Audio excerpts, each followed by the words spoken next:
Well, hello again. Let's do a quick full body stretch, shall we?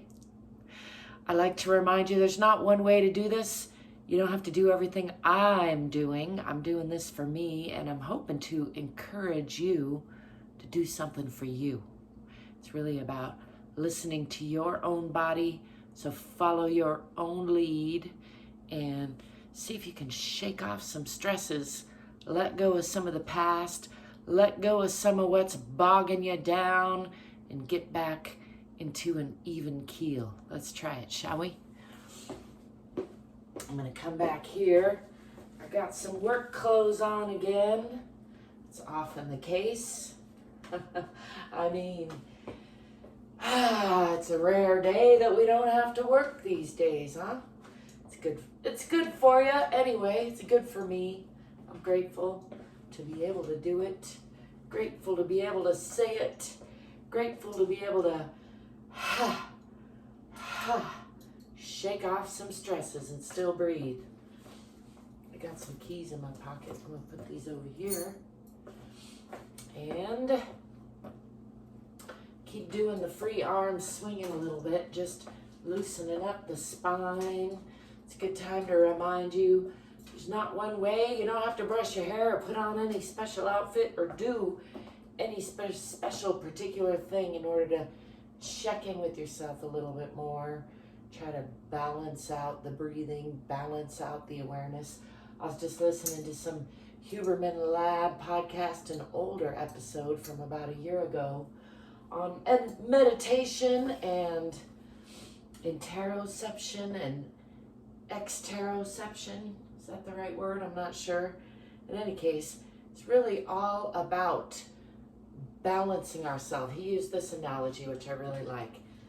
I'm going to come down here to share it with you. So imagine you're like a ball in the middle of this V shape here, and you're going to move around between exteroception and interoception, between fully aware of your body and disassociated or dissociated from your awareness to various degrees.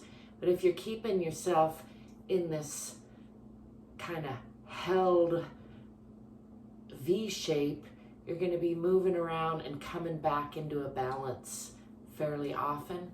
It's natural. The point is, it's natural to go to one side or the other, but we always want to be trying to come back into that balanced state. And it's when we get into this mountainy kind of terrain where you're more like a ball teetering on the edge of this and more prone to falling over the edge, one side or the other, that it starts to get problematic. And problematic is somewhat normal these days. It's not like all of us don't get there sometimes, but I found this a very helpful analogy to think about how you want to be doing your regulating exercises, your breathing, your meditation, your stretching, you're walking outside, you're bringing yourself into awareness, your checks and your balances in order to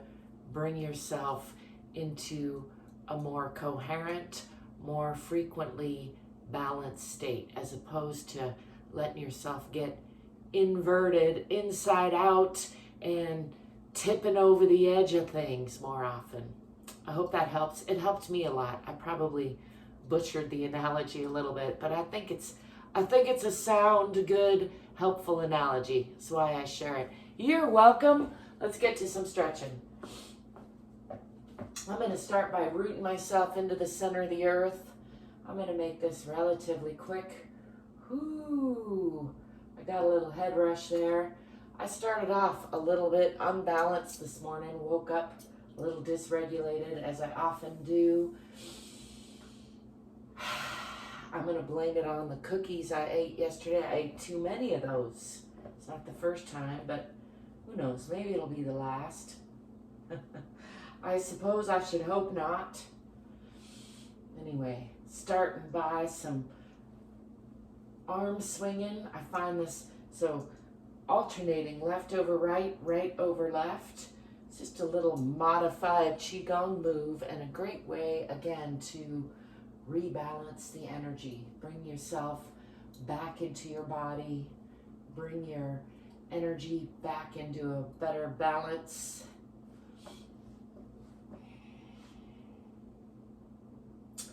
I'm going to take a couple breaths to bring my awareness into the bottoms of my feet and connect to the center of the earth. Check in with the breath. I'm going to step back with the left foot first because that's how I do, and bring these hips onto a perpendicular line by pulling the back hip forward and the forward hip back, tipping the tailbone under a little. Just a very moderate lunge, pushing into that back heel, checking the front knee as it crunching past the front toes. Bring the arms up and down in front and roll the shoulders down and back. And just bring my focus onto those fingertips, checking in with the body, checking in with the visual focus. I like to alternate that between sharp focus on the fingertips and then soft eyes out at the horizon, noticing the peripheral view. This is a great 2-minute exercise you can do almost any time, alternating sharp focus. In this case, I'm using my fingertips, but it could be almost anything. And then soft eyes, taking that focus out a little more broad, a little more diffuse.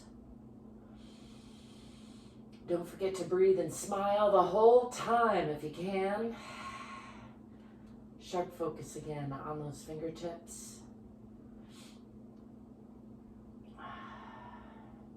And then soft eyes out at the horizon. Again, checking in with those shoulders, relaxing and dropping the shoulders. And then sharp focus again on those fingertips. I'm going to extend the fingertips while keeping those shoulders dropped, rolled a little bit down and back. And then shift that back heel onto the perpendicular line. So the heels are now on relatively same line. And then I'm going to watch with sharp focus this fingertip arch across the top of the body, opening the hips now, coming into this side plane. Still just a very moderate side warrior pose, I think this might be called.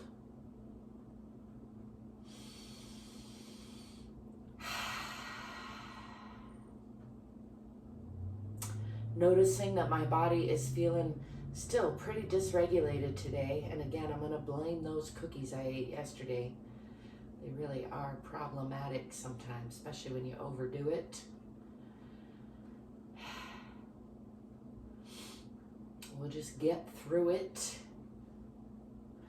I'm going to slide that back foot out and bend from the hip, coming into a side triangle, lunging aeroplane pose, I like to call it. Lifting that left hand, gaze up past those left fingertips. Still trying to breathe and smile. I'm going to bring this hand around the backside to reach for this opposite thigh, increasing that twist. Just giving all the organs a nice internal hug.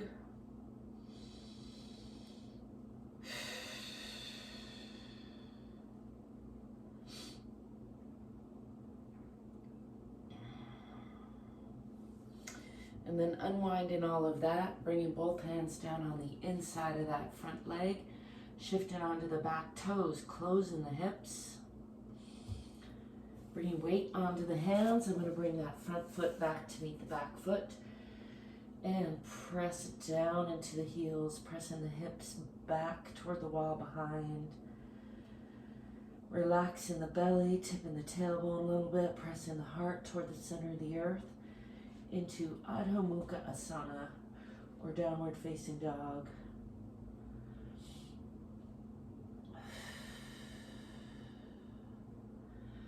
And then shifting the body forward, coming through a plank position or a chaturanga, and dropping the hips, dropping the knees, letting go of the toes, lifting the eyes and chest, stretching the front of the body.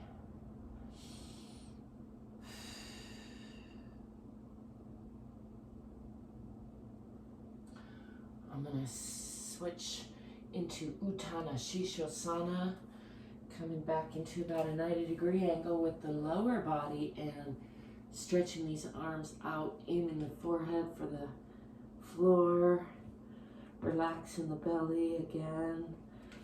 Just a nice stretch through these shoulders and arms and chest.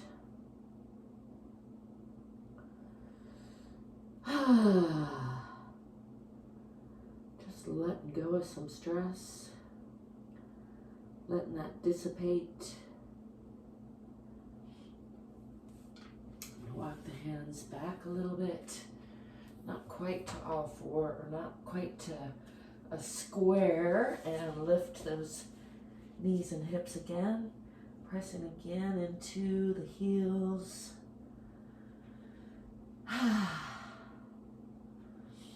Relaxing the back, relaxing the belly. Let's step forward with that left foot, coming into a nice deep lunge on that side. And then stepping forward, coming into a forward fold. Just hanging here for a breath or so, letting gravity do some unwinding.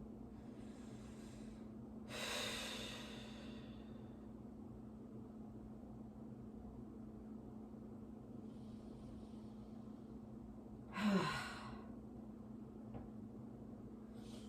going to bend the knees, swing the arms back. Come into a counter stretch.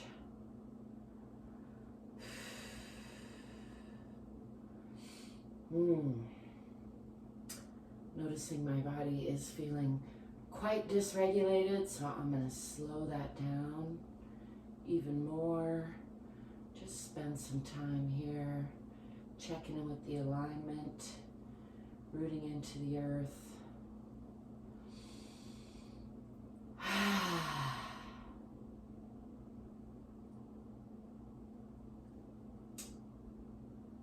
Checking in with the bottoms of the feet, swaying the hips a little bit.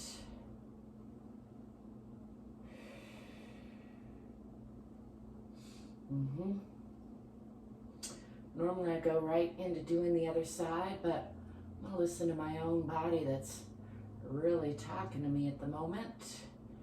Feel like I'm having a little flare up.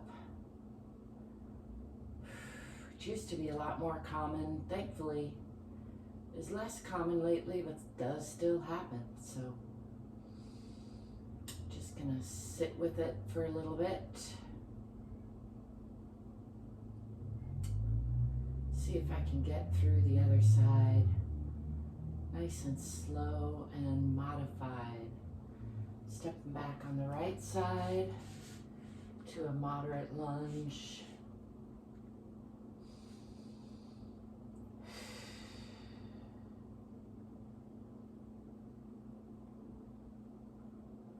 Just bringing awareness into the body.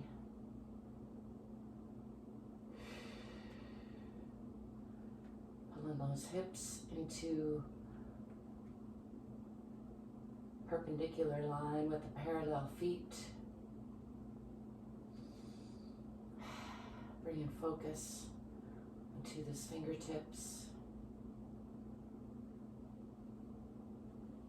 Shifting that back heel onto the perpendicular line and watching those one fingertip arch across the top of the body. Checking in with the alignment.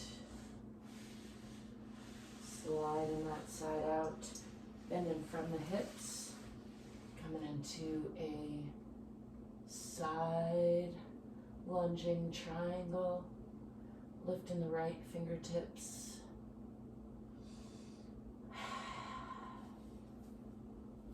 Reaching around the back for an additional twist or a little hug internally.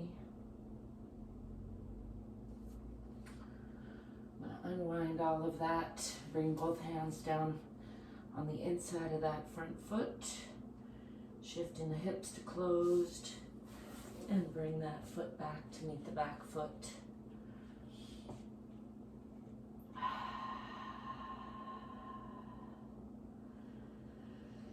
Again, pressing into the heels, pressing the hips back.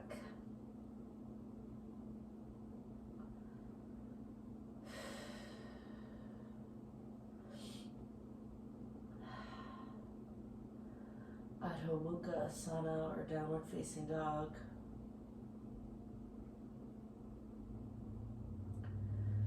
I'm going to skip the cobra pose because my body's talking to me. And just step forward with that right foot, coming back into a deep lunge on the other side.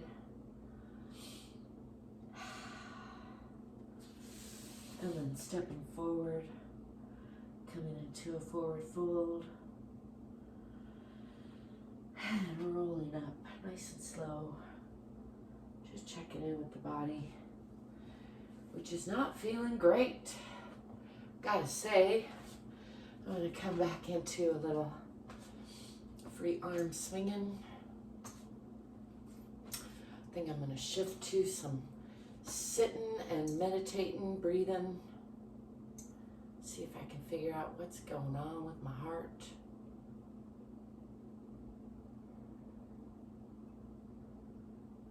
I think I've been dealing with some irregular heart rate, which definitely gets worse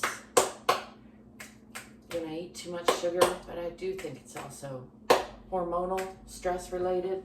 It's a lot of things. You know what I mean? Anyway, thank you for stopping by. Thanks for joining me. Thanks for being you. Thanks for letting me be me.